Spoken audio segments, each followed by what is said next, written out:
merupakan langkah isap di mana udara diisap ke dalam silinder, sehingga piston membentuk kevakuman di dalam silinder. Seperti pada mesin bensin, piston bergerak dari titik mati atas ke titik mati bawah.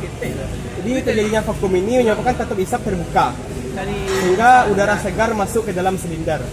Selanjutnya ialah langkah kompresi, di mana piston bergerak dari titik mati bawah menuju titik mati atas. Dan pada saat langkah kompresi ini, piston bergerak dari TMB ke TMA, di mana udara yang dihisap selama langkah hisap ditekan sampai tekanannya naik sekitar 30 bar. Dan temperaturnya sekitar 500 sampai 800 derajat Celcius. Dan selanjutnya terjadilah langkah pembakaran, di mana udara yang terdapat dalam silinder didorong ke ruang bakar, dan pada bagian atas masing-masing ruang bakar, pada akhir langkah pembakaran, ignition nozzle terbuka dan menyemprotkan bahan bakar dalam ruang bakar. Dan campuran udara bahan bakar selanjutnya terbakar oleh panas yang dibangkitkan oleh tekanan. Panas dan tekanan keduanya naik secara mendadak, dan terjadilah ledakan, sehingga terdoronglah. Lanjut kepada langkah usaha, terdoronglah piston dari TMA ke TMB, sehingga di sanalah gaya yang mendorong piston ke bawah diteruskan ke batang piston, dan poros engkol dan dirubah menjadi gerak putar untuk memberi tenaga pada mesin. Dan selanjutnya ialah langkah buang, di mana piston bergerak dari TMB ke TMA.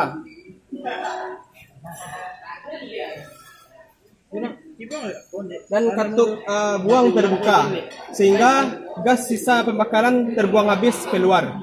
Dan begitulah proses selanjutnya terjadi. Dan apabila lanjut ke bawah lagi, maka balik lagi ke langkah hisap. Perbandingan mesin diesel dengan mesin bensin, di mana pada mesin bensin campuran udara dibakar dihisap ke dalam, sedangkan pada mesin diesel hanya udara yang dihisap masuk. Selanjutnya pada langkah kompresi, pada mesin bensin, piston mengkompresikan campuran udara dan bahan bakar. Dan sedangkan pada mesin diesel, piston mengkompresikan udara untuk menaikkan tekanan dan temperatur. Selanjutnya pada langkah pembakaran, mesin bensin busi menyalakan campuran yang bertekanan. Dan pada mesin diesel, bahan bakar disemprotkan ke dalam udara yang bertemperatur dan bertekanan tinggi, dan terbakar oleh panas dari udara yang ditekan. Pada langkah buang, pada motor bensin, piston mendorong gas buang keluar dari silinder. Dan sedangkan pada mesin diesel, piston mendorong gas buang keluar dari silinder. Selanjutnya, output tenaganya diatur oleh banyaknya campuran udara dan bahan bakar yang dimasukkan. Sedangkan pada mesin diesel diatur oleh banyaknya bahan bakar yang diinjeksikan. Pada yang ini ialah tipe injeksi langsung atau direct injection, di mana injection nozzle menyemprotkan bahan bakar langsung ke ruang bakar utama atau main combustion yang terdapat di antara silinder head dan piston. Ruang yang ada pada bagian atas piston merupakan salah satu bentuk yang dirancang untuk meningkatkan efisiensi pembakaran. Di mana keuntungan dan kerugian jenis direct injection ini adalah keuntungannya ialah penampang permukaan ruang injeksi langsung yang kecil dapat mengurangi kerugian panas. Misalnya struktur silinder head lebih sederhana, karena kerugian panasnya kecil, maka perbandingan kompresinya juga dapat diturunkan. Kerugiannya, pompa injeksi harus mampu menghasilkan tekanan yang tinggi. Kecepatan maksimumnya lebih rendah. Tekanan pembakaran yang tinggi menimbulkan suara yang lebih keras dan risiko diserve knocking yang lebih besar. Mesin sangat peka terhadap kualitas bahan bakar, sehingga diperlukan bahan bakar yang bermutu tinggi. Kamar pusar atau mempunyai ruang bakar tambahan. Jadi pada ini nih jenis injeksinya ialah tipe kamar pusar atau swirl chamber type. Seperti dilihat pada saat sekarang ini, kamar pusar swirl chamber mempunyai bentuk spherical. Jadi piston ini berbentuk spherical. Udara yang dikompresikan oleh piston memasuki kamar pusar dan membentuk aliran turbulensi, sehingga aliran turbulensi ditempatkan bahan bakar yang dapat diinjeksikan.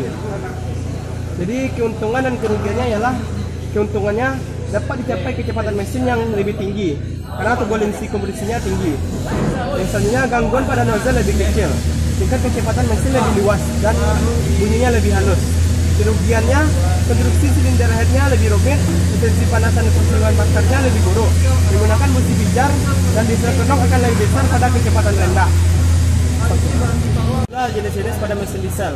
Selanjutnya kelengkapan atau beberapa komponen yang ada pada motor diesel. Yang pertama ialah silinder blok. Ini silinder blok, di mana silinder ini adalah tempat terjadinya putaran pada piston bergerak. Dan selanjutnya ialah silinder head. Silinder head ini adalah disebut juga dengan ruang bakar.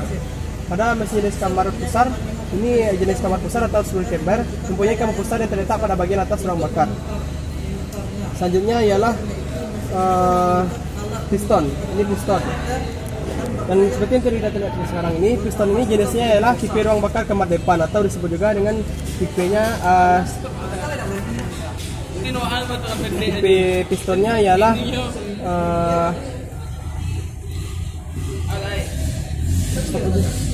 ini adalah jenis tipe pembakaran kamar depan. Selanjutnya ialah komponennya adalah timing gear atau timing belt. Di mana timing gear ini ialah rangkaian timing gear yang biasa digunakan pada mesin diesel.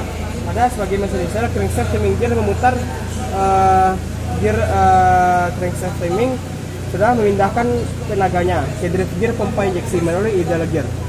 Itulah tipe timing gear. Sedangkan pada tipe timing belt, di mana timing belt ini seperti ini ialah menghubungkan putaran dari poros engkol ke komponen lainnya seperti kayak alternator, radiator serta lain-lainnya, atau AC ada juga. Ialah pompa injektor atau pompa injeksi atau bos pump. Inilah tipenya ialah tipe distributor, di mana dia memanfaatkan putaran untuk membagi penginjeksian bahan bakar ke 4 injektornya. Ini disebut dengan tipe distributor. Selanjutnya pada mesin diesel memerlukan pendingin oli, di mana pendingin oli ini fungsinya untuk mendinginkan oli daripada mesin, sehingga oli yang masuk ke mesin lagi dipompakan itu oli yang bertekanan dengan tekanan suhunya yang lebih rendah. Selanjutnya lah filter oli. Filter oli ini juga menyaring oli dari kotoran-kotoran yang tersisa dari pembakaran. Ada juga saringan atau filter bahan bakar, di mana menyaring bahan bakar untuk sebelum masuk ke dalam pompa injektor.